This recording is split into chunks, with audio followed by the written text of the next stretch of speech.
नमस्कार, मैं हूं पद्मजा जोशी और अड़ी के सारे दर्शकों को नए साल की बहुत बहुत शुभकामनाएं। अब नया साल शुरू हुआ तो हम बात कर रहे हैं एक ऐसी तस्वीर की। अंग्रेजी में एक कहावत होती है, ब्रेक द इंटरनेट, यानी कि एक ऐसी तस्वीर जिसने सबको चौंका दिया जब वो सोशल मीडिया इंटरनेट पे आई। किसी को भरोसा भी नहीं था कि ऐसा कुछ होगा। दरअसल कल 7 लोक कल्याण मार्ग यानी कि प्रधानमंत्री के घर पर मशहूर पंजाबी सिंगर और एक्टर दिलजीत दोसांझ ने पीएम मोदी से मुलाकात की।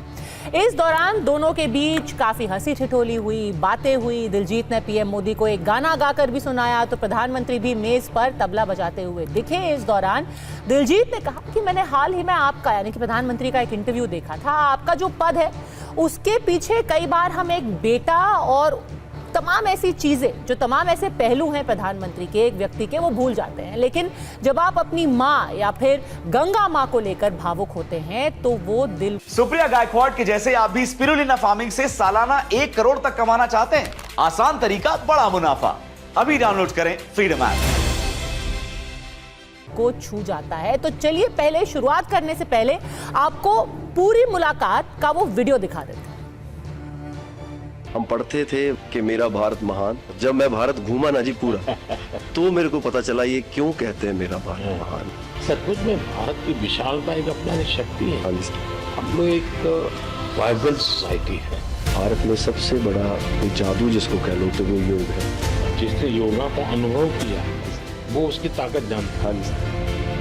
मैंने आपका इंटरव्यू देखा था सर अभी हाल ही में। हमारे लिए आप प्रधानमंत्री एक बहुत बड़ा पद है, तो हम शायद एक जो उसके पीछे एक माँ और बेटा और इंसान है वो कई बार वो भूल जाता है, क्योंकि एक ओहदा बहुत बड़ा है। जब आप अपने माँ को लेके और गंगा मैया को लेके वो दिल भरा, वो टच होता था। एक्चुअली ये दिल से बात निकली है तभी दिल तक गई। वो कहंदे कित्थे है तेरा रब दिसदा ही नहीं, मैं कहा अखां बंद कर ध्यान तर महसूस कर, गुरु नानक ता अंग संग है, तू ही बस गैर हाजिर है, गुरु नानक गुरु नानक गुरु नानक।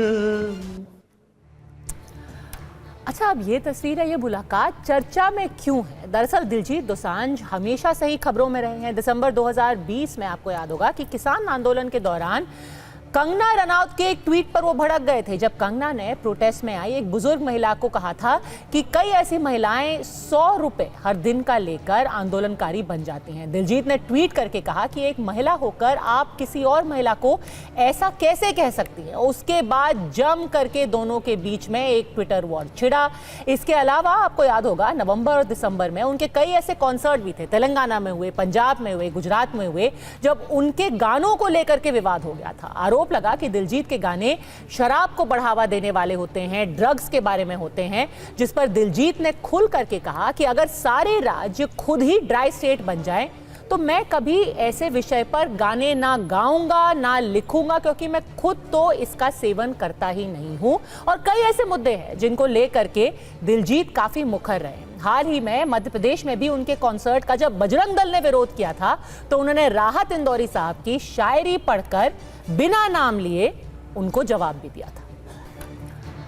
अच्छा, अब मामला इस अकेले मामले पे ही विवाद नहीं है। थोड़ी देर बाद ही प्रधानमंत्री मोदी औपचारिक तौर पर अजमेर शरीफ दरगाह की चादर भी देने वाले हैं। पीएम मोदी किरण रिजिजू यानी कि जो अल्पसंख्यक मामलों के मंत्री हैं उनको चादर सौंपेंगे और वो चादर अजमेर की दरगाह पहुंचेगी। वैसे हम आपको बता दें कि पिछले 10 साल से लगातार प्रधानमंत्री अजमेर शरीफ में चादर भेजते रहे हैं, लेकिन इन दोनों मामले को लेकर अब एक बड़ा सवाल उठता है कि जो लोग पीएम मोदी पर सांप्रदायिक राजनीति का आरोप लगाते हैं, क्या दिलजीत और प्रधानमंत्री की मुलाकात से इस नैरेटिव को झटका लगा है? क्या दिलजीत और पीएम की मुलाकात पंजाब और किसानों को एक मैसेज है और अजमेर की चादर से क्या सबका दिल जीतने में कामयाबी मिलेगी? डॉक्टर अजय आलोक, प्रवक्ता भारतीय जनता पार्टी के, हमारे साथ जुड़ गए हैं। कांग्रेस से सुरेंद्र राजपूत हमारे साथ है, करण वर्मा बीजेपी के समर्थक, विवेक श्रीवास्तव नेता लेफ्ट, और कांग्रेस के समर्थक सैयद जवाद भी हमारे साथ है। क्या से क्या हो गया देखते देखते? डॉक्टर अजय आलोक, दिलजीत दोसांझ को आपके समर्थक क्या कुछ नहीं कह रहे थे पिछले 2 साल से, किसान आंदोलन के बाद से, और अब खुद प्रधानमंत्री से उनकी मुलाकात होती है, ये क्या हुआ? देखिए, ऐसा है कि दिलजीत दोसांझ एक कलाकार हैं और एक भारतीय कलाकार हैं जिन्होंने भारत की ख्याति पूरे विदेशों में फैलाई है। एक कलाकार के तौर पे उनका सम्मान पूरा देश करता है और आज प्रधानमंत्री ने भी किया। प्रधानमंत्री उनसे मिले, उनसे बातें की, उनकी सब बातें की। हम जब बात करते हैं यहाँ बैठ के फ्रीडम ऑफ स्पीच की कि इस देश में रहने वाला हर व्यक्ति अपने विचारों की अभिव्यक्ति कर सकता है। दिलजीत दोसांझ को कंगना रनावत के ट्वीट पसंद नहीं आए, उन्होंने विरोध किया। तो दिलजीत दोसांझ का कंगना रनावत के एक पर्टिकुलर बात का विरोध करने का ये मतलब कहां से हो गया कि दिलजीत दोसांझ भारतीय जनता पार्टी के विरोधी हैं या प्रधानमंत्री विरोधी हैं, जिसके एक नैरेटिव सेट करने की कोशिश की गई। सबसे पहले इस मानसिकता पर ध्यान दीजिए। अगर विरोधी दिलजीत दोसांझ इतने हैं ही तो फिर उनको प्रधानमंत्री मोदी से मिलने में क्यों दिलचस्पी होनी नहीं चाहिए थी। तो इसीलिए एक कलाकार का सम्मान जिसने पूरे भारत में अपनी कला के प्रदर्शन से भारत की ख्याति को आगे बढ़ाया है, हम सबको उसका सम्मान करना चाहिए। उसकी राजनीतिक भावना भले अलग हो सकती है, उसके सोचने के तरीका अलग हो सकता है, उसमें राजनीतिक मत भिन्नता हो सकती है, लेकिन वैचारिक तौर पे राष्ट्र के प्रति मतभेद नहीं होता है। हमारा उन लोगों से दिक्कत होता है जिनका राष्ट्र के प्रति मतभेद हो हमसे, क्योंकि हमारे हिसाब से राष्ट्र एक नक्शा है, कांग्रेस के हिसाब से राष्ट्र एक ऐसा नक्शा है जहां जम्मू कश्मीर में से पीओके गायब हो जाता है। मतभेद हमारे वहां होते हैं। दिलजीत दोसांझ से न कभी मतभेद थे, न कभी मतभेद होंगे। ठीक है। और दिलजीत दोसांझ देश का नाम कर रहे हैं, कलाकार हैं, प्रधानमंत्री मिले, गर्व होना चाहिए। आपने दूसरी बात की अजमेर शरीफ की चादर, एक बात और ऐड कर लीजिए उसमें। आज कांग्रेसियों ने एक नया शगुफा और फेंका। वीर सावरकर यूनिवर्सिटी का प्रधानमंत्री जा रहे इनॉग्रेशन करने, उसमें भी कांग्रेसियों को आपत्ति है। कहते हैं कि इतने सारे क्रांतिकारियों को छोड़ दिया, वीर सावरकर को दे रहे हैं। अरे हम तो सत्ता में 15 साल से आए, 6-5 साल वाजपेयी जी के लगा लीजिए, 10 साल मोदी जी के लगा लीजिए, 60 साल से आप क्या कर रहे थे? आपको किसने कहा था महान महान वीर शहीद क्रांतिकारी? क्योंकि आपके लिए शहीद क्रांतिकारी गांधी परिवार से शुरू, नेहरू परिवार से शुरू, गांधी पे खत्म।